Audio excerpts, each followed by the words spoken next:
Good evening students, आपका स्वागत है आपके अपने यूट्यूब चैनल पर। और आज हम देखते हैं कक्षा 12 मैथ्स की जो 2020 में बेस्ट कॉपी थी, यानी जिसकी फर्स्ट रैंक थी, जो राजस्थान टॉपर था, जो स्टूडेंट या छात्रा उसकी कॉपी बोर्ड की साइट पे दे रखी है। Board of secondary education Rajasthan की जो साइट है, उस साइट पे 3 कॉपियाँ जिनके बेस्ट आंसर लिखे हुए हैं उनकी कॉपियाँ साइट पे डाली हुई है। तो मैं उसमें से जो फर्स्ट और सेकंड रैंक वाली कॉपियाँ हैं, फर्स्ट रैंक या फर्स्ट जो कॉपी दे रखी है वो इंग्लिश मीडियम की है और सेकंड जो कॉपी है वो हिंदी मीडियम के छात्रों के लिए।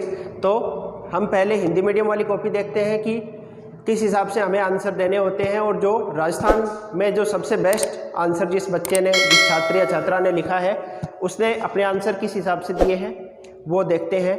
तो इसके लिए आंसर देखने के लिए पहले हमें एक बार क्वेश्चन पेपर देखना पड़ेगा। तो पहले हम क्वेश्चन पेपर देखते हैं कि कौन कौन से उसमें क्वेश्चन आए थे और फिर उसका आंसर किस हिसाब से दिया गया है। तो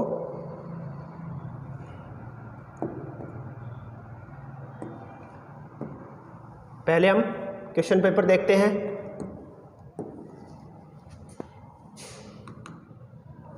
ये 2020 का क्वेश्चन पेपर है, मैथ्स 2020।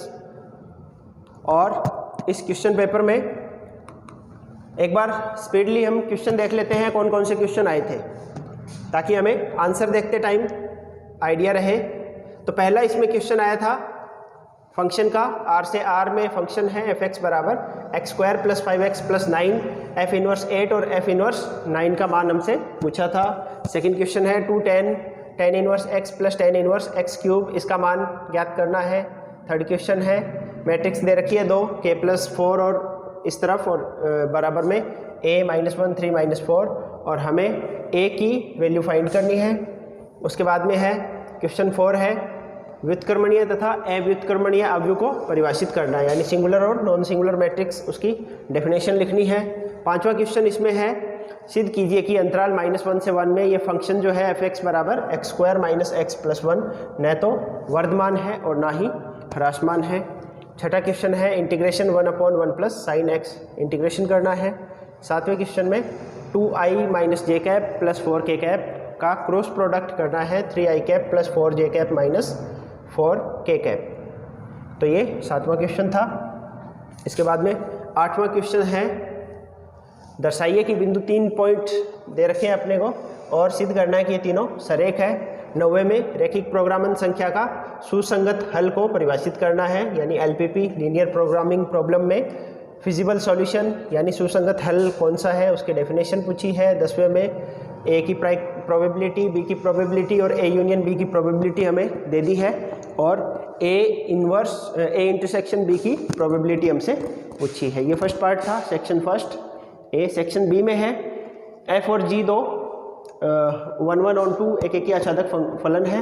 GOF और GOF इनवर्स भी परिभाषित है, तो प्रदर्शित कीजिए GOF inverse is equal to F inverse O G inverse.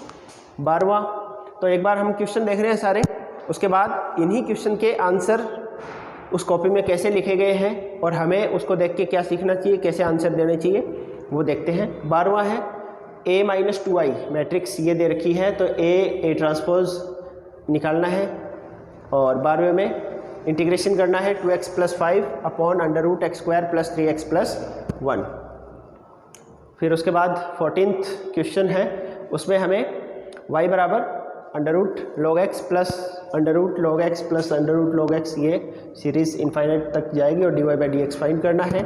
15वें question में हमें 2x square minus y square is equal to 14 ये कर्व दे रखा है, और एक स्ट्रेट लाइन है x plus 3y is equal to 6 के समांतर अभिलंब का समीकरण याद करना है।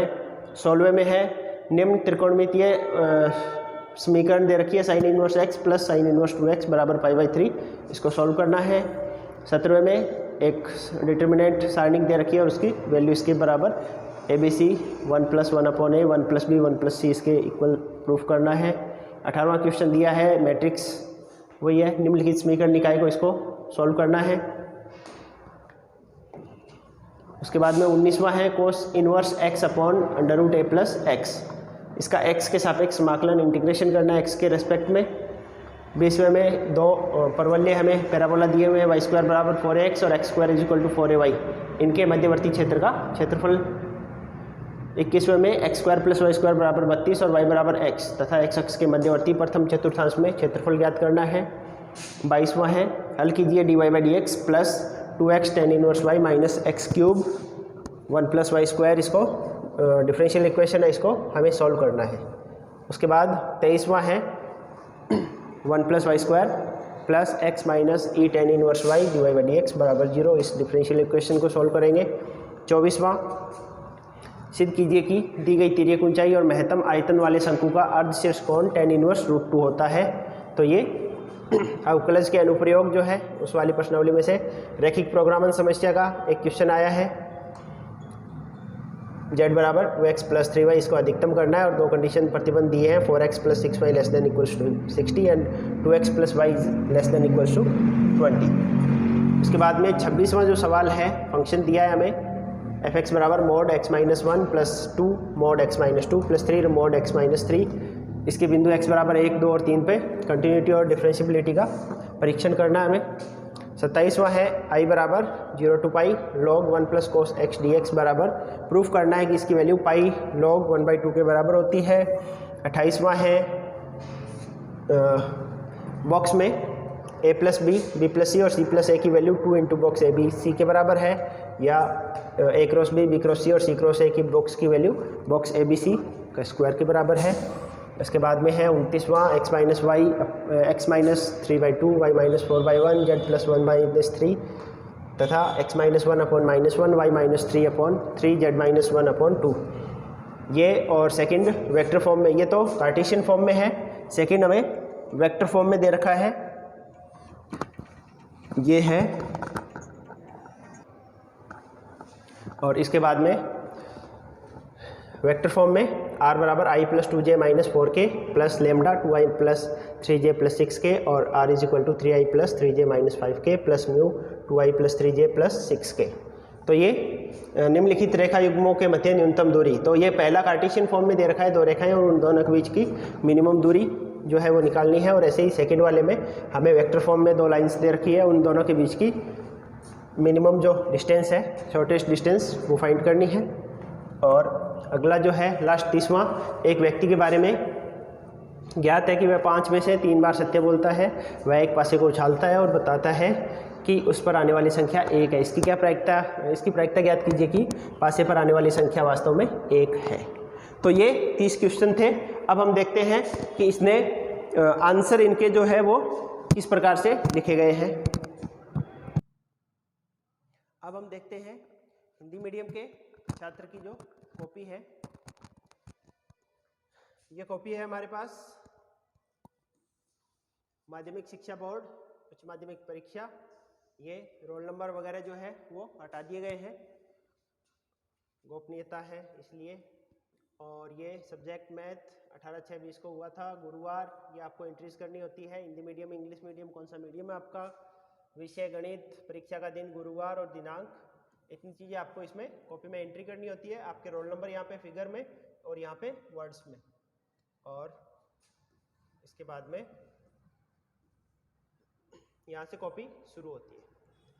इसमें आप देखोगे पहले उसने, अब ये कोई ज़रूरी नहीं है कि आप पहले क्वेश्चन से स्टार्ट करो, इसके जब हाईएस्ट नंबर आए हैं 100 में से 100 नंबर आए हैं, और आप देखोगे पहले 30वां जो सबसे लास्ट क्वेश्चन है वो किया है। जो आपको सबसे अच्छा क्वेश्चन आ रहा है सबसे पहले आप वो क्वेश्चन करें। तो 30वें क्वेश्चन में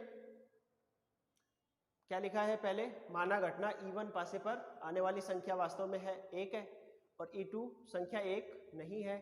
E1 की प्रायिकता, E2 की प्रायिकता ये सवाल में दे रखी है। फिर घटना A व्यक्ति के अनुसार पासे पर एक संख्या आना, तो PA/E1 और PA/E2 यानी बेस प्रमेय से इसको किया गया है। बेस प्रमेय का सूत्र लिखा, उससे पहले इसने बेस प्रमेय में जो जो ये सूत्र में हमें काम में आएंगे वो सारी चीज़ें पहले लिख के उनके मान निकाल लिए। अब इस सूत्र में सीधा मान रखा और ये आगे सरल किया तो इसका आंसर आ गया। और लास्ट में अतः पासे पर, क्योंकि उसकी प्रायिकता 3/13 आई है, तो अतः पासे पर वास्तव में 1 आने की प्रायिकता 3/13। ये लास्ट लाइन भी ज़रूरी होती है, हम यहाँ तक उत्तर निकाल के छोड़ देते हैं, परंतु आप इस कॉपी में देख सकते हो कि लास्ट में उत्तर निकालने के बाद भी आपको और सुंदर सुंदर राइटिंग में अगर आप ये लिखते हो तो नंबर अच्छे आने के आपके चांस रहते हैं। फिर उसने 29वां क्वेश्चन किया है, सेकंड लास्ट, दो जहाँ पे दो रेखाएं दी थी और उनके बीच में न्यूनतम दूरी शॉर्टेस्ट डिस्टेंस निकालनी थी। तो फर्स्ट पहले जो रेखा है कार्तीय रूप में, उसको इसने सदिश रूप में लिख दिया, और वैसे ही दूसरी जो रेखा है उसको भी इसने सदिश रूप में लिखा। और फिर दोनों रेखाओं के बीच की, हम जानते हैं कि दो रेखाओं के,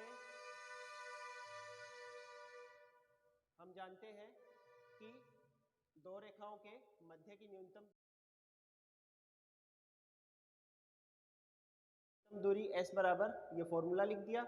और अब इस फॉर्मूले के अकॉर्डिंग सारी कैलकुलेशन कर ली जाएगी। b1 क्रॉस b2 निकाल लिया, और ये सारे मान उसमें सूत्र में रखेंगे।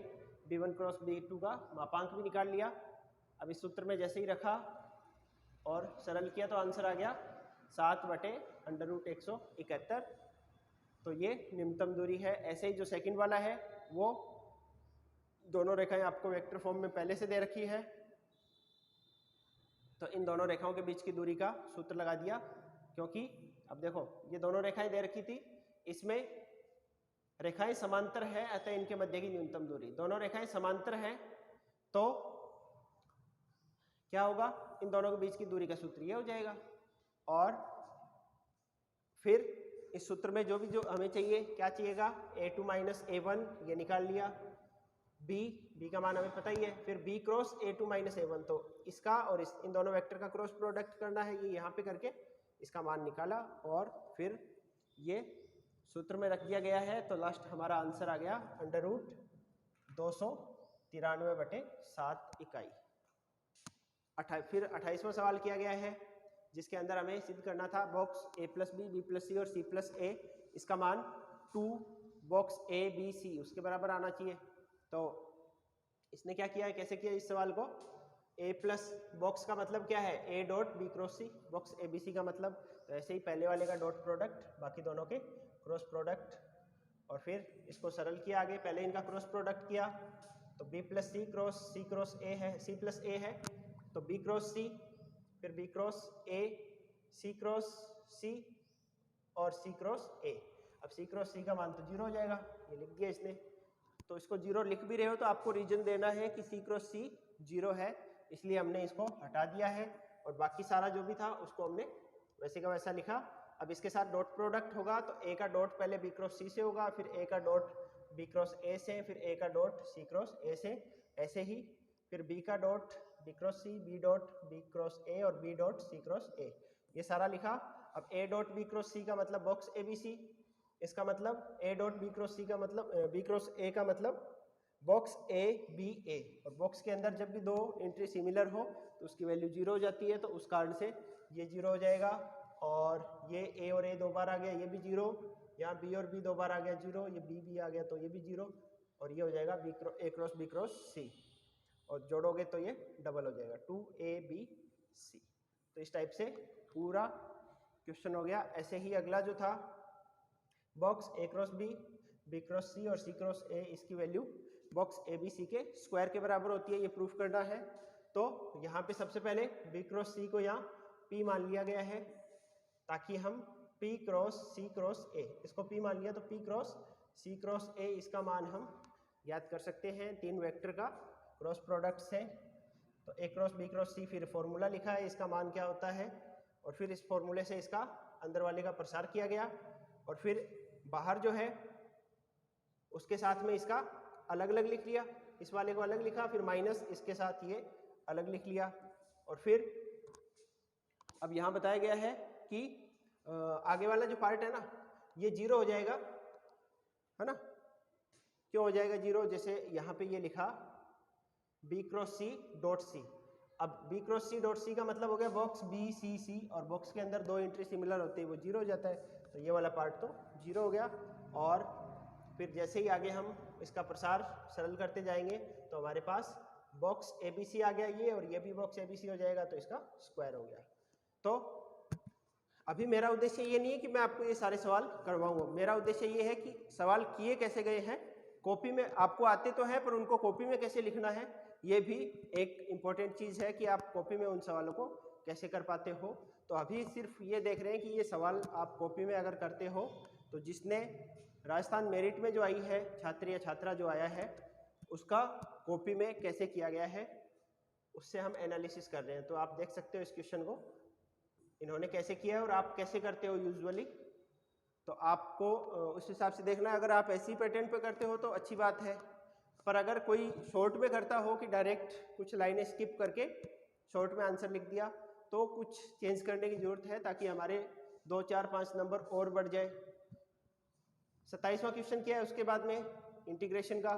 तो इंटीग्रेशन में सबसे पहले हम डायरेक्ट इस लाइन से ये वाली लाइन नहीं लिख के पहले हम गुणधर्म जो प्रॉपर्टी है वो प्रॉपर्टी लगाएंगे कि x की जगह a + b - x रखने से इंटीग्रेशन की वैल्यू में कोई फर्क नहीं पड़ेगा।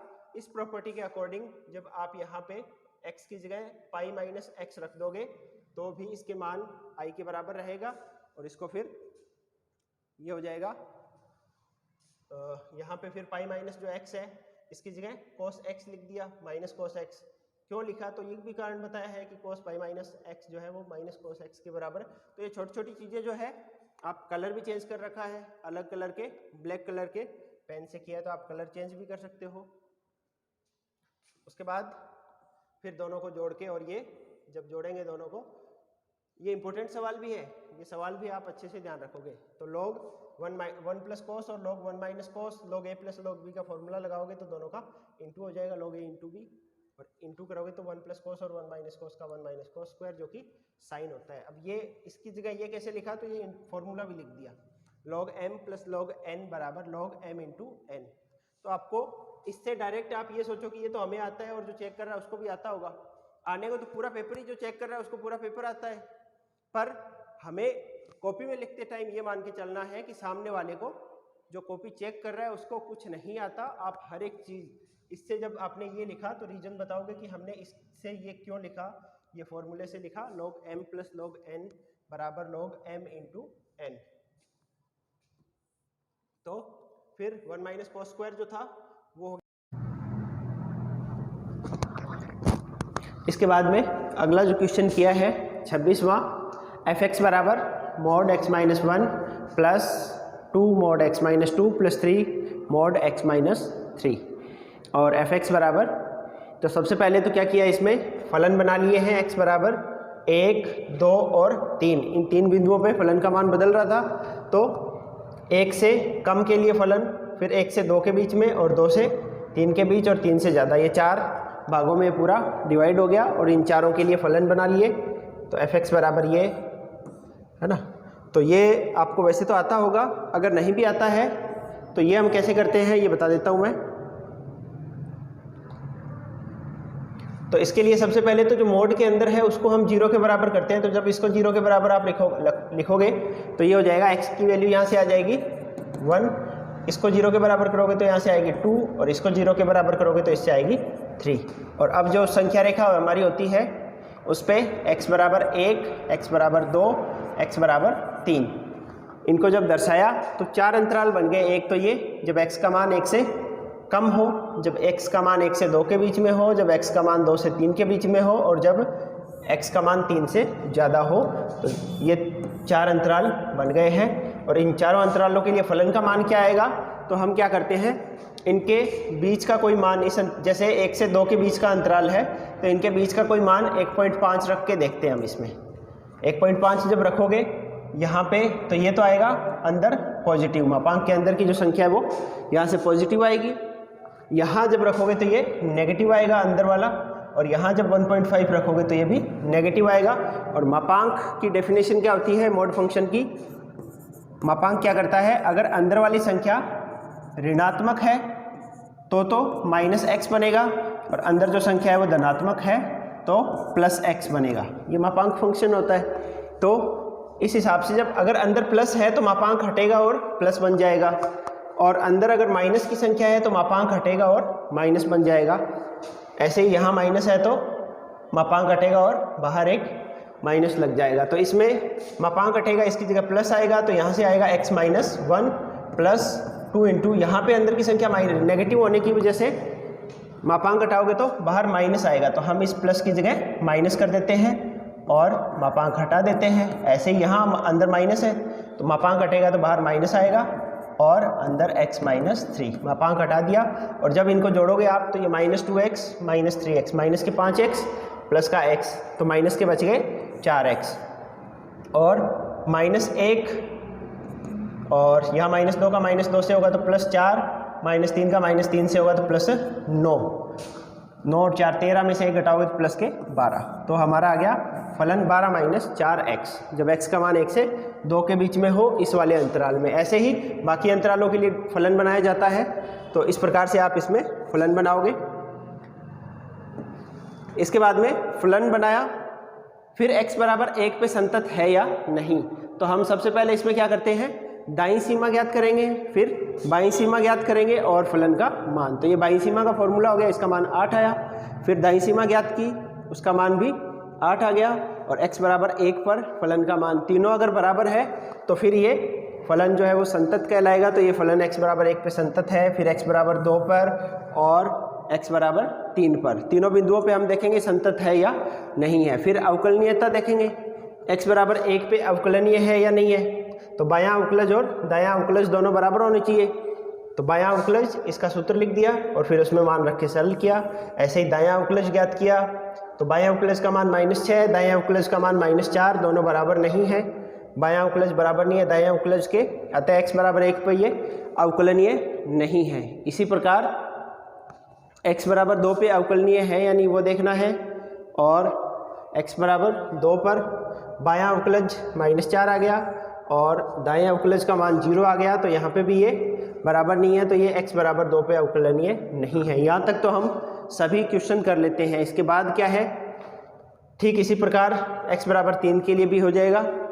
अतः हम कह सकते हैं कि यह फलन x बराबर 1, 2, 3 पर संतत है परंतु अवकलनीय नहीं है। तो इस टाइप से आप लास्ट में जो हमारा आंसर है उसको एक साथ अगर दर्शाओगे तो कॉपी चेक जो कर रहा है उनको थोड़ा सा ज़्यादा अच्छा लगता है और आपके नंबर भी अच्छे आएंगे।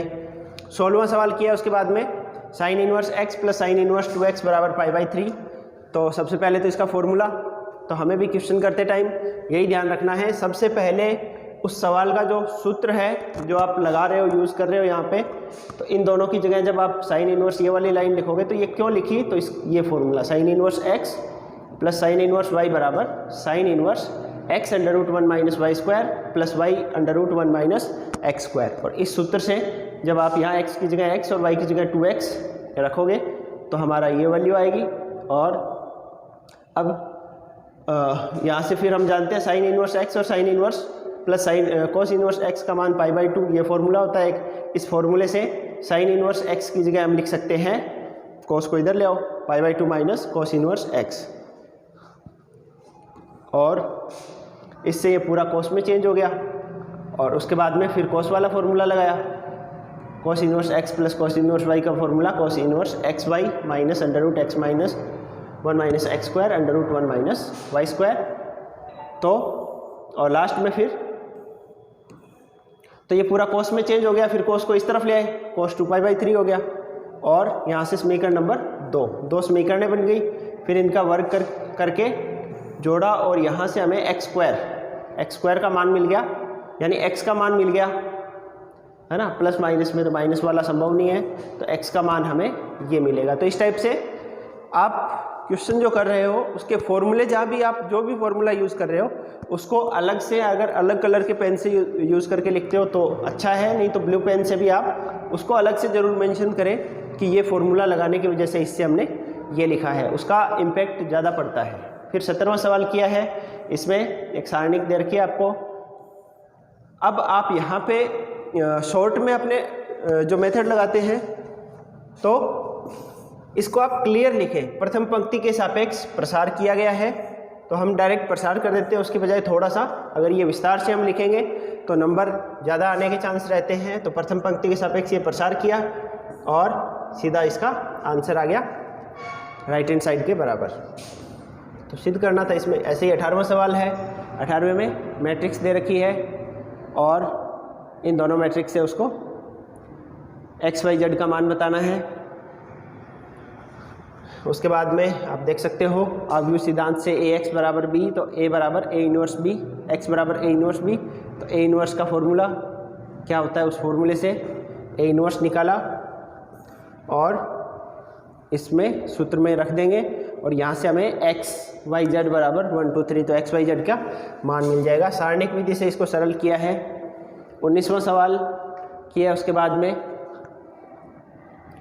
इसमें इंटीग्रेशन करना है हमें cos inverse under root x upon a plus x. तो सबसे पहले प्रतिस्थापन विधि काम में ली है, x बराबर a कोट स्क्वायर थीटा, और फिर इसका अवकलन किया तो इधर x का 1 हो गया और यहाँ कोट स्क्वायर का करोगे तो 2 कोट थीटा, और कोट का होता है कोसेक स्क्वायर थीटा माइनस का। तो यहाँ से फिर ये प्रतिस्थापन जब इसमें वापस रखें तो सरल करने के बाद में ये बन गया -2a theta cot theta into cosec square theta. तो थीटा कोट थीटा को फर्स्ट मान लिया और कोसेक स्क्वायर थीटा को सेकंड मान के फिर जब इसको सरल किया तो आप देख सकते हो इसमें पूरा क्वेश्चन यहाँ तक ये इसका आंसर होगा। उसके बाद में 20वां सवाल है, ये मैंने जो मॉडल पेपर करवाया था उसमें भी यही क्वेश्चन करवाया था मैंने आपको।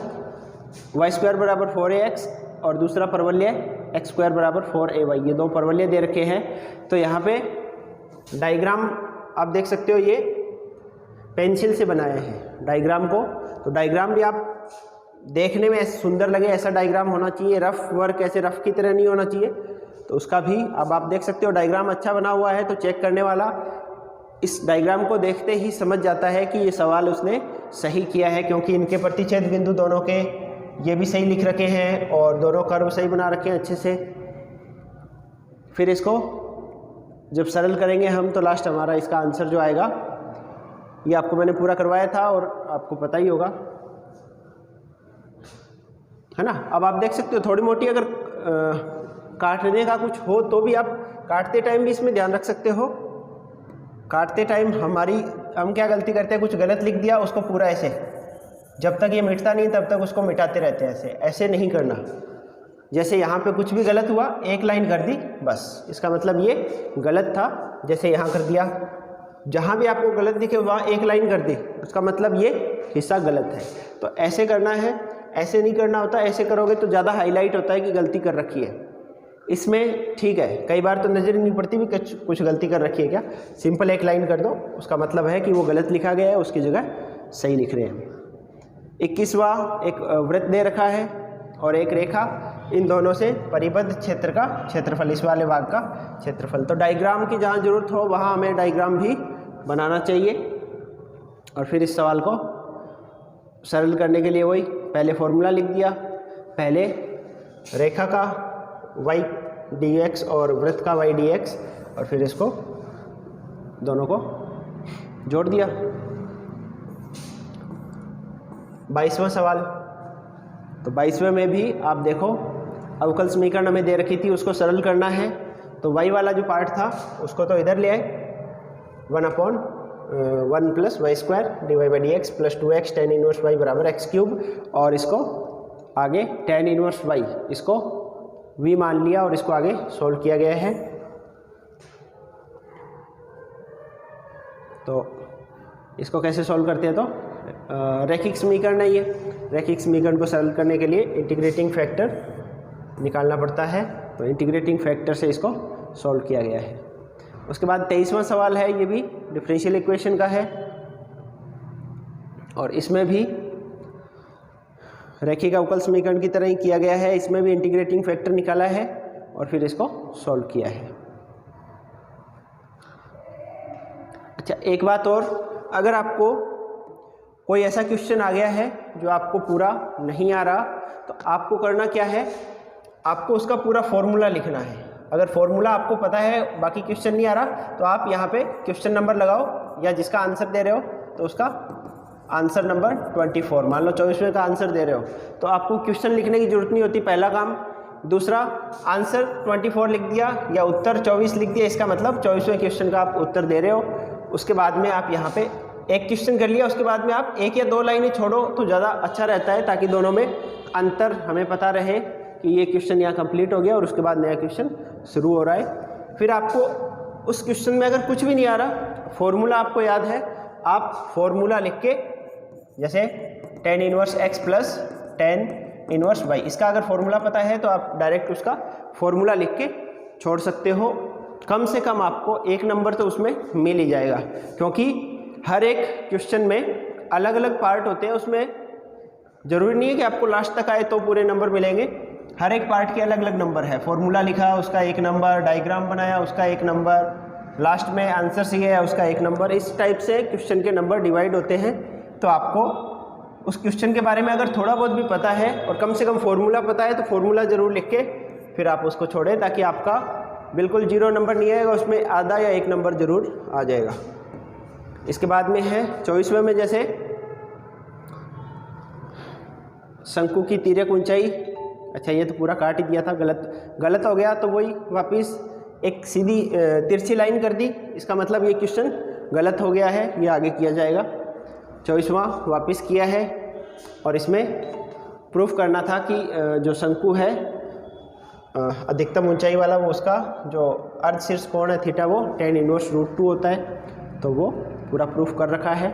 आप ये एक बार कॉपी आपके डाउनलोड कर लेना और हर एक क्वेश्चन को इसको आप अच्छे से देख ले किस हिसाब से कैसे उसको क्वेश्चन को किया गया है। मेरा अभी टारगेट ये नहीं है, उद्देश्य कि आपको एक एक क्वेश्चन इसका करवाऊँ। ये उद्देश्य ये है कि आपको जो क्वेश्चन आ रहे हैं उनको हमें कॉपी में कैसे करना है, ताकि हमें मैक्सिमम नंबर मिले। ये रफ वर्क वाला था, तो रफ वाला है उसको काट दिया गया है। ये रफ कार्य, ऊपर रफ कार्य लिख दें, रफ जहाँ करना होता है, और रफ कार्य करने के बाद अंत में उस पेज को काट देवें। फिर ये सप्लीमेंट्री कॉपी ली है, तो सप्लीमेंट्री कॉपी में रोल नंबर वगैरह कुछ हमें लिखना नहीं होता है, और लिखो तो भी कोई दिक्कत नहीं है ना। इसके बाद में 24वें का जो दूसरा पार्ट है, अच्छा वही 24वां कर रखा है, अभी कंटिन्यू चल रहा है। फिर है 11वां सवाल। f(x) और g(x) दो फलन दे रखे हैं, और तो आप इसमें हर एक चीज़ को हिंदी में भी लिखने की आदत डालो। बहुत सारे बच्चे हैं उनकी मैथ अच्छी है, परंतु वो डायरेक्ट ये लिख दिया, इसके बाद ये लाइन लिख दी। मैथ में चलता है सारा, उसका हिंदी बीच में कहीं आती नहीं है। हमें हर एक चीज़ को एक्सप्लेन करते हुए आंसर लिखना है। ये लिख दिया, अतः f व g दोनों एक एक ही आच्छादक फलन है ना। तो अब एक एक ही आच्छादक है तो इनका प्रतिलोम फलन का भी अस्तित्व है, फिर प्रतिलोम फलन लिख दिए। अतः इनका संयुक्त फलन जो GOF है वो भी एक एक ही आच्छादक होगा। और इस प्रकार से, और लास्ट में जब आंसर आने के बाद, अतः इस प्रकार हम सिद्ध कर सकते हैं कि GOF इनवर्स बराबर F इनवर्स और G इनवर्स। तो आप हर एक चीज़ को एक्सप्लेन करते हुए चलें। ये 12वां सवाल मैट्रिक्स का a-2i। उसके बाद 13वां इंटीग्रेशन करना है 2x + 5/√x² + 3x + 1। और इसमें भी जहाँ भी दोनों तरफ जब गुणाकों की तुलना कर रहे हैं तो वहाँ लिख दिया x के गुणाकों की तुलना करने पर। और नेक्स्ट 14वां सवाल है, इसमें भी डायरेक्ट आपको इंटीग्रेशन करना था, तो आप देखो कैसे कर रखा है। 15वां है ना। तो आपको क्या ऑब्जर्व करना है, आपको जो क्वेश्चन आ रहे हैं और जो टॉपर ने कॉपी में जैसे लिखा है, हमें बिल्कुल इसी पैटर्न पे हमारे आंसर देने हैं। आप देखोगे हर शब्द जो है क्लियर लिखा हुआ है, सामने वाला कॉपी चेक भी करता है, तो उसको संख्याओं को समझने में माथापच्ची नहीं करनी पड़ती। कई बार तो बच्चे अलग अलग प्रकार से लिखते हैं, 9 को भी ऐसे लिख के छोड़ देंगे, अब ये 9 है या 4 है, हम खुद कंफ्यूज हो जाते हैं। तो उस वजह से कन्फ्यूजन में अब 9 लिखा हुआ है और उसको हम 4 समझ जाएं, फिर क्वेश्चन गलत हो जाता है। तो हमें हर एक जितना भी इसमें लिख रहे हैं वो क्लियर होना चाहिए। जैसे यहाँ पे आप देखोगे सब कुछ क्लियर है, सही लिखा हुआ है। उसके बाद 9वां क्वेश्चन किया है, सुसंगत हल क्या है, परिभाषा पूछी थी। तो परिभाषा भी आप देखो खुले खुले शब्दों में आराम से साफ साफ, चरों के मानों का एक ऐसा समुच्चय जो दिए गए रैखिक प्रोग्रामन समस्या के सभी व्यवरोधों के अतिरिक्त ऋणेतर व्यवरोधों को भी संतुष्ट करता है, सुसंगत हल कहलाता है। इसके बाद चौथे में व्युत्क्रमणीय अवयव क्या होता है? वह अवयव जिसके लिए मापांक x यानी ए जो मैट्रिक्स है उसकी सारणिक का मान शून्य नहीं हो, वह व्युत्क्रमणीय अवयव कहलाता है। और अव्युत्क्रमणीय जिसके सारणिक का मान शून्य हो जाए। फिर पांचवा सवाल है ना, छठा, इंटीग्रेशन करना है 1/1 प्लस साइन एक्स का। तो इसमें रैशनलाइजेशन कर दिया पहले, प्रमेयीकरण, और फिर इसके बाद में सॉल्व किया तो ये बिल्कुल आसान हो गया। Sec square x d x minus sec x tan x, दोनों का इंटीग्रेशन हम कर सकते हैं। फिर ए क्रॉस बी, यहाँ पे मान निकालना था ए क्रॉस बी का। आठवें में ए बी सी तीन सदिश दे रखे हैं, ए बी बी सी और सी ए, तीनों सदिश निकाल लिए। फिर ए बी के दिक् अनुपात बी सी के दिक् अनुपात बराबर आ गए, इसका मतलब ये तीनों सरेख बिंदु है। 10वें में प्रायिकता वाला क्वेश्चन, तो ये फॉर्मूला हम जानते हैं, ए इंटरसेक्शन बी बराबर P A plus B B minus A union B, और इसमें मान रख के सरल कर लिया। ये हमारा रैखिक प्रोग्रामन वाला क्वेश्चन 25वां। इस क्वेश्चन के लिए मैंने एक वीडियो बनाया था जो कि आप देख सकते हो, उसके अंदर आराम से ये पूरा क्वेश्चन, एक क्वेश्चन आपके इस बार तो बोर्ड परीक्षा में आपके 2 क्वेश्चन आएंगे अथवा में, रैखिक प्रोग्रामन समस्या के दोनों में से एक क्वेश्चन करना होगा आपको। और हर बार आता है ये क्वेश्चन 4 नंबर 5 नंबर में, इस बार 4 नंबर का आएगा आपके। तो इस क्वेश्चन अगर जिस भी बच्चे के रैखिक प्रोग्रामन समस्या इसमें कुछ दिक्कत है तो आप एक बार वो वीडियो ज़रूर देखें, जिसमें हमने 15-16 मिनट में एक एक लाइन को आपको क्लियर करते हुए समझाया गया है कि आपको क्या करना है। उसके बाद में ये ग्राफ, ये रैखिक प्रोग्रामन समस्या वाला, और समाप्त। तो अब सप्लीमेंट्री कॉपी भी, एक सप्लीमेंट्री कॉपी आपको इसमें दी गई है। उतने में बहुत सारे बच्चे 2, 3, 4 सप्लीमेंट्री कॉपियाँ ले लेते हैं पर नंबर नहीं आते उनके। तो आपको जितना आपको दिया गया है उसमें व्यवस्थित रूप से लिखें, और एक क्वेश्चन के बाद दूसरा क्वेश्चन कर रहे हैं तो उसमें 1 या 2 लाइनें आप बीच में ज़रूर छोड़ें। और बिल्कुल सफाई से अगर काम करते हो तो आप भी इनकी तरह टॉपर्स में आ सकते हो, और आपकी कॉपी भी हो सकता है अगले साल दूसरे बच्चों को दिखाने के लिए बोर्ड की साइट पे अपलोड की जाए। तो उम्मीद करता हूँ आप सभी बच्चों की तैयारी अच्छी चल रही है। इसी बोर्ड परीक्षाओं के लिए आपको बहुत बहुत शुभकामनाएं। मिलते हैं अगले वीडियो में। Thank you.